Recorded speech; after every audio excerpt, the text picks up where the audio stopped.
ازاي بعمل فيديوهات؟ جالي سؤال جميل جدا على قناتي الجميله جدا من كام يوم كده من محمد حسام، بيقول ممكن تعرفنا كيفيه عمل قناه وكيفيه التصوير والاضاءه والمونتاج باختصار، ازاي تعمل فيديو؟ يا باشا عناية الاثنين. الفيديو ده هيتعمل على جزئين علشان ما يبقاش كبير قوي. هعرفك دلوقتي الجزئين هيبقى فيهم ايه بالظبط، بس قبل بقى ما نبدا وقبل ما اعرفك الحاجات دي، لو انت اول مره تشوفني على اليوتيوب يا ريت تشترك في القناه لو انت لسه ما اشتركتش، ويلا بينا نبدا. مبدئيا احنا هنعدي على 6 خطوات بالظبط علشان تعمل اي فيديو انت عايزه بطريقه كويسه. هنفترض ان انت عارف النيش بتاعك او الاتجاه بتاعك، المحتوى بتاعك هيبقى في انهي اتجاه. يعني انا بالنسبه لي بعمل محتوى عن السوفت سكيلز او المهارات الناعمه ومهارات التقديم وشويه حاجات عامه شويه. فهنفترض ان انت عارف النيش بتاعك، تعمل ايه بقى؟ اول خطوه تجيب افكار للفيديوهات بتاعتك، ودي من اصعب الخطوات في عمل فيديو عامه. طب تعمل ده ازاي؟ تعال اقول لك. بس قبل ما نخش في فكره انت ازاي بتطلع الفكره اصلا، تعال اقول لك احنا ايه ال6 خطوات اللي احنا هنعدي عليهم اصلا علشان نطلع الفيديو بتاعنا. اول حاجه فيهم ان انت هتطلع الفكره زي ما قلنا. تاني حاجه فيهم ان انت هتكتب السكريبت بتاعك، هتحط الفكره دي في كلام. تالت حاجه ان انت هتظبط الاضاءه بتاعتك، ودي من اهم الخطوات اللي في الدنيا علشان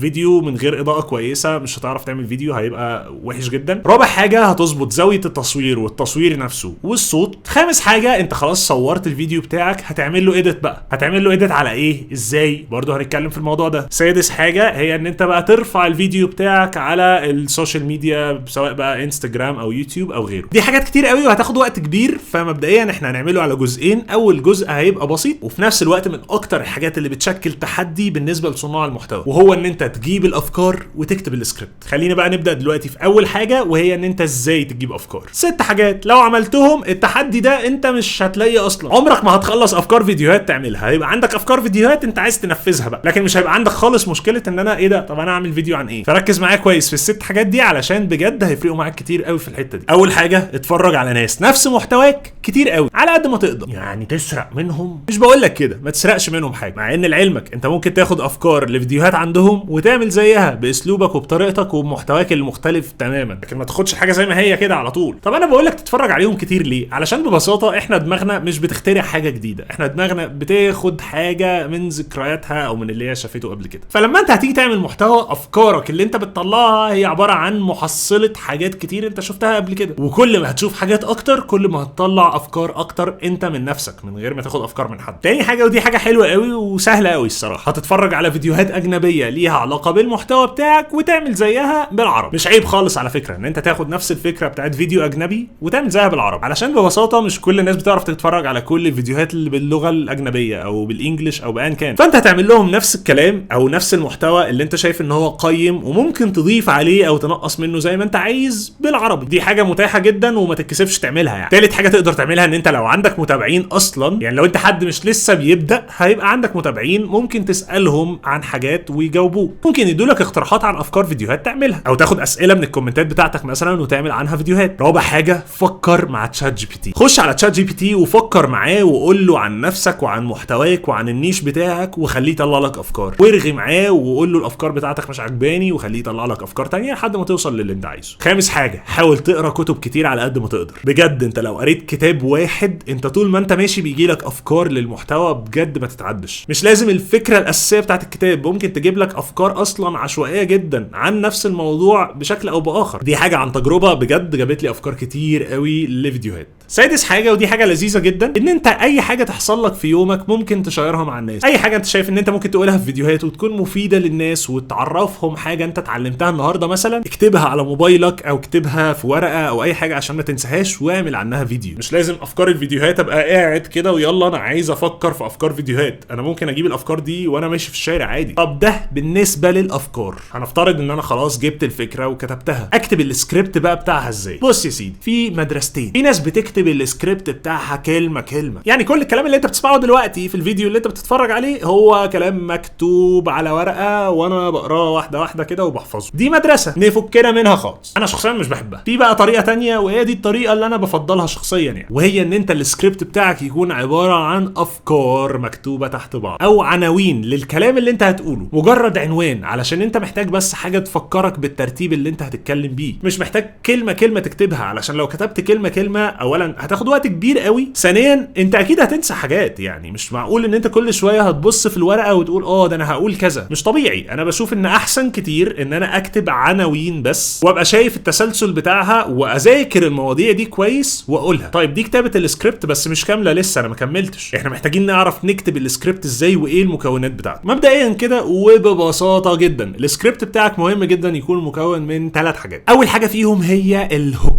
الهوك هو الحاجه اللي بتشد الناس علشان تسمعك. زي مثلا ما بدات الفيديو اللي انت بتتفرج عليه دلوقتي اللي هو ازاي بعمل فيديوهاتي. سؤال، دي طريقه من طرق ان انت تبدا بهوك، ان انت تبدا بسؤال، هو ده عباره عن هوك. هوك تاني ممكن يكون 5 اسرار هقولك عليهم هتساعدك ان انت تعمل فيديوهات توصل لملايين المشاهدات. مثلا حاجه بشد الناس بيها، ببدا بيها الفيديو بتاعي علشان تجذب انتباه الناس قوي للفيديو بتاعي وتكمل الفيديو لاطول وقت ممكن. بس علشان يكملوا الفيديو لاطول وقت ممكن مش هكتفي بالهوك لوحده، لازم اكمل ده في حاجه تانية بعد الهوك اسمها البادي، اللي هو جسم الموضوع نفسه اللي انا بتكلم عليه. طب ده هعمله ازاي؟ هعمله ببساطه ان انا وانا برتب افكار الفيديو او وانا برتب مواضيع الفيديو نفسها ما خليش الفيديو يكتمل، ما خليش المعلومه بتاعت الفيديو تكتمل للاخر غير في اخر الفيديو. طب ليه؟ علشان الناس طول ما هي بتتفرج على الفيديو تبقى مستفيده وكل حاجه بوقتها، لكن تبقى عايزه تكمل الفيديو للاخر علشان تستفاد بالمعلومه او تستفاد بالمحتوى اللي بتتفرج عليه. علشان كده مثلا بتلاقي ناس كتير بتقول لك ان في حاجه مهمه جدا هقولها لك في اخر الفيديو علشان يخليك تستنى لاخر الفيديو، عشان ده بيبقى مفيد جدا لليوتيوبر او صانع المحتوى. كل ما بتتفرج على كميه اكبر من الفيديو بتاعه كل ما ده بيساعد الفيديو بتاعه على ان هو يكبر ويوصل لناس اكتر بكتير. فدي حاجه مهمه جدا ان انت تحطها في دماغك وانت بتكتب البادي او جسم الموضوع بتاعك، ان انت ما تسيبش الفكره تكتمل غير في اخر الفيديو خالص. حاجه شريره جدا الحقيقه. ثالث واخر حاجه في كتابه السكريبت بتاع الفيديو هو الكول تو اكشن. ما تتكسفش تقول للناس تشترك في القناه لو هي لسه ما اشتركتش، ما تتكسفش تقول للناس تعمل لايك للفيديو لو عجبها، ما تتكسفش تعمل كده. ما ينفعش صانع محتوى باي شكل من الاشكال يكسف يقول للناس اللي بتتفرج عليه اشترك في القناه او اعمل فولو. بجد بيبقى في فرق كبير جدا في اعداد الفولورز او اعداد الاشتراكات ما بين ان انت تقول حاجه زي كده وتطلبها من الناس اللي بتتفرج او ان انت ما تطلبش. لو ما طلبتش حاجه زي كده ممكن مثلا يجي لك في الفيديو ده 10 اشتراكات، لو طلبت هيجي لك 100، بجد مش ببالغ. فده ملخصا كان ازاي تكتب سكريبت. هتبدا بهوك حاجه تشد الناس، وبعدين تخش على البادي اللي هو جسم الموضوع نفسه وما تكملوش للاخر غير في الاخر. ثالث حاجه هتطلب من الناس تعمل لايك للفيديو او تشترك في القناه او اي حاجه انت عايزها. يا رب يكون الفيديو كان مفيد ليك، وان شاء الله هعمل جزء تاني من الفيديو ده هيكلمك بقى عن الاضاءه والتصوير والمونتاج وزاويه الكاميرا ورفع الفيديو وكل الحاجات دي. يا ريت بقى تعمل لايك بما انك كملت الفيديو لحد دلوقتي، ويا ريت تشترك في القناه لو انت لسه ما اشتركتش. وشكرا جدا ان انت اتفرجت لحد دلوقتي، وبس كده.